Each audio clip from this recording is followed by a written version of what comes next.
Hello again, Maverick traders, and welcome out. This is Honka from Maverick Currencies here, and this is a quick preview for the US Payroll Report that's due tomorrow at about 8:30 AM Eastern Standard Time. So let's get into it and start preparing for it.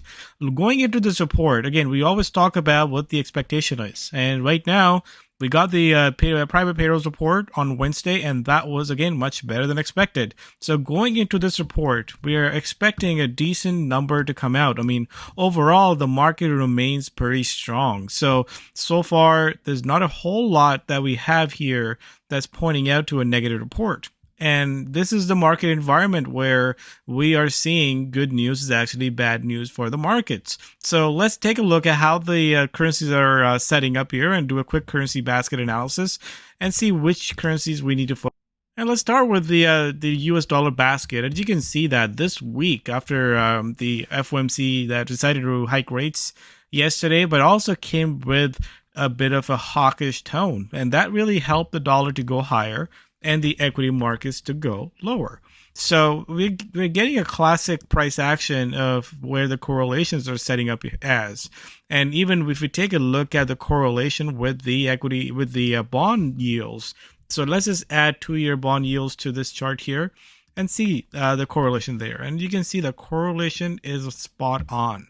So if you're really trying to decide, okay, which way is the direction, this is what we need to focus on, okay, what the yields are doing. And right now, yields are staying very elevated and dollar is actually following suit. So we are, again, if the dollar basket here, we are getting closer to the highs of early October. And now the momentum and everything is really pointing out to a stronger dollar. So the question is, okay, which direction we need to start looking at the trades and which pairings will be the best. So this is where now we need to start break down other currency baskets and see, okay, which one is showing relative strength and weakness. So let's just do a top-down analysis and take a look at all these baskets here. Let's just start with, again, the Japanese yen, and surprisingly, yen is actually doing much better. So again, this is where we have seen that negative correlation between dollar and the yen no longer the case. So something to keep an eye on. The yen is also equally doing well compared to the US dollar. So let's break it down into Swiss franc. Again, this is one of the currencies that I have it on my short watch list, and so far it's been working out great. I mean, look at the consistency in this little movement here. That's actually really remarkable. So it's a slow moving currency, but it's moving, it's doing its job. As you can see that on this little chart, on the daily chart here, we have the following, this nice little moving average that's in a nice little consistent pattern here. And we are actually getting into this prior support resistance, which is now the support over here. So we have a little bit area for this to fall down, but again, the volatility is also very low in this. So I think overall I like this pair, like this currency. Now looking into the euro is actually started to fall back here. Again, we like the euro overall. It's been more in this uptrend that has been nicely there since almost September here. So we are trying to almost come back down lower. I mean, it's losing its momentum here. So far, euro is not on the strong list here. And again, but comparing euro against the Swiss franc, right now Swiss franc still looks the better short to me compared to the euro. The British pound is the other one that had a massive move today. And again, that's after, even though their hike raised by 75 basis point, which was again the largest rate hike from Bank of England in 33 years. So that's remarkable. But again, they came with a very dovish outlook and they talk about recession. So again, you can see that the pound is getting hit here. So we are likely to see, again, at this point, what we're looking for is some sort of a little bit of rallies like this to short into. The price action was very one way, very one-sided.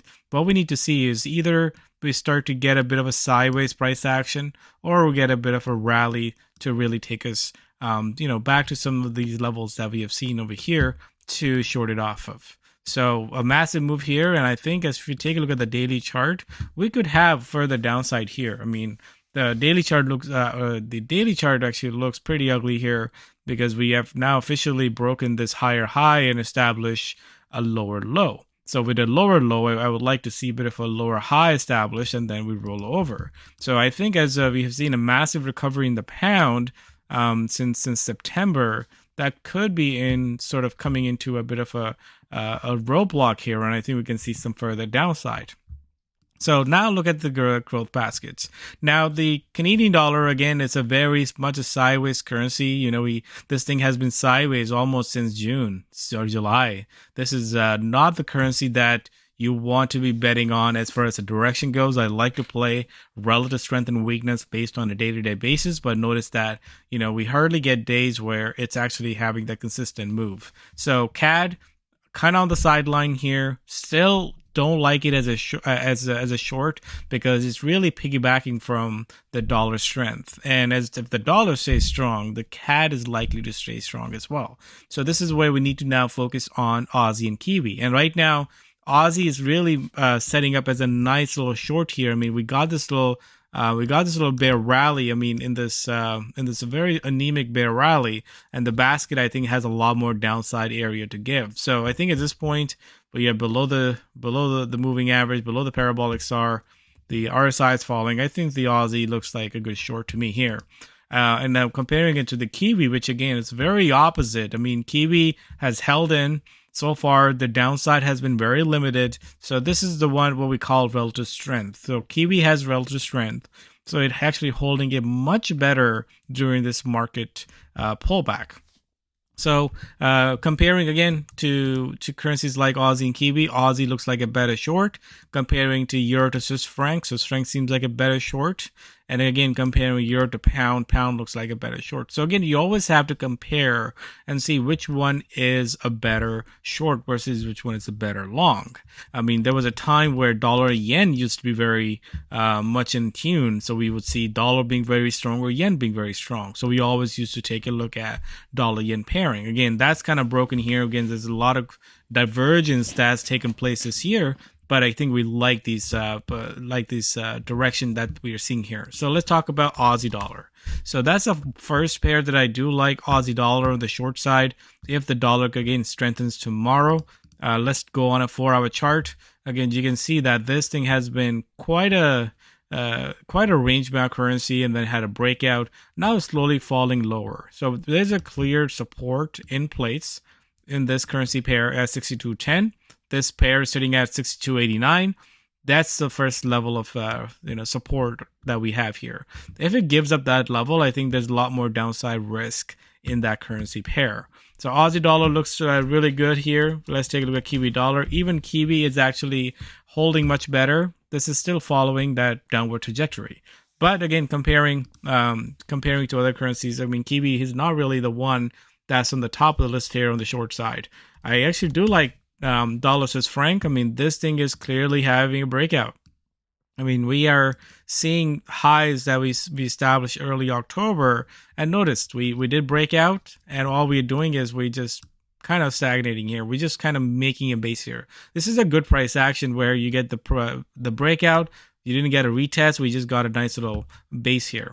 Now, daily chart. I mean, look at that. Beautiful breakout right above this. I mean, this is a very major level of resistance that is really finally broken out of. So I really like dollar Swiss franc to the upside. And again, if you go on a higher time frame, I mean, this thing could easily get towards this 104 or 105 area if the dollar again continues to strengthen and the Swiss franc continues to stay weak. So this one, again, looking at all time frames, 15-minute chart, hourly chart, they're all making a high base. So I really like this on the further upside on this dollar further strength. So that's, again, I think the top of my pairing, dollar Swiss franc and then Aussie dollar. So let's take a look at, again, other currency pairs, pound dollar. I think this one had a massive move. Again, this morning you can see that this 8 o'clock, the news came out.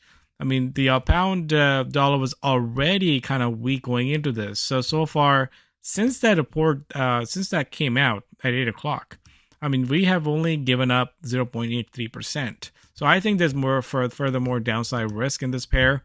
The question is, okay, what do we pair? Which time frame do we choose?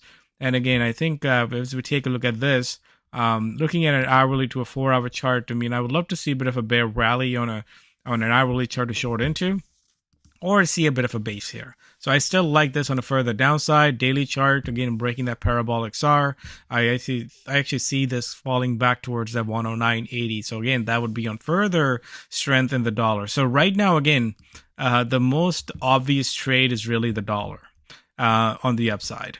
And again, not only just the dollar is getting its strength from the hawkish FOMC, but again, take a look at the equity markets. Equity markets are pretty weak as well. So equity markets had a nice rally, and we talked about this in the currency room, and now this thing has slowly fallen lower, and we actually back now below the 20 and the 50. So the trend score really went from like a +1 to now even a -2. So I think this one has a lot more downside risk. So this is why the dollar likely to catch a bid off of this the weaker markets, and I think this is where we're likely to see further movements. So it's just a matter of pairing the right currency. I mean, everything has kind of turned. Even though if you take a look at euro to US dollar, even that one has just fallen back lower as well. So I think at this point, dollar seems to be the right place to be. So let's say tomorrow we see a surprise. I think that's where we could see some sort of relief rally, but I think at this point it's a bit of a... So as far as the strategy goes, again, we always talk about 3 ways of trading news event: enter before, enter on the news, or second stage. I know there's some traders that are already had a nice trade going after the FOMC. They're holding it. I think that's if you're in that position, you continue to hold, move your stops, and see if you get a nice little move. So you're already in there beforehand. Entering on the news, again, that's where we see some sort of volatility, and then second stage. So I personally think that there could be a more volatility, more move on the news one way or the other. So I think the second stage might not be the best place, because we might have less time for that trade to develop on during the second stage. I think we'll probably see either a big move down or a bit of a reversal, depending on what the news announcement or news event is. But I think entering on the news seems like a right play here. Just make sure that you're using the right orders. We talk about pros and cons of everything. If you're trying to enter on having a buy stop order, just keep in mind there's slippages that could take place. So in that case, I always recommend using initial stop limit orders. So stop limit orders are the best. You give yourself a window, and if you get filled in the window, that's great.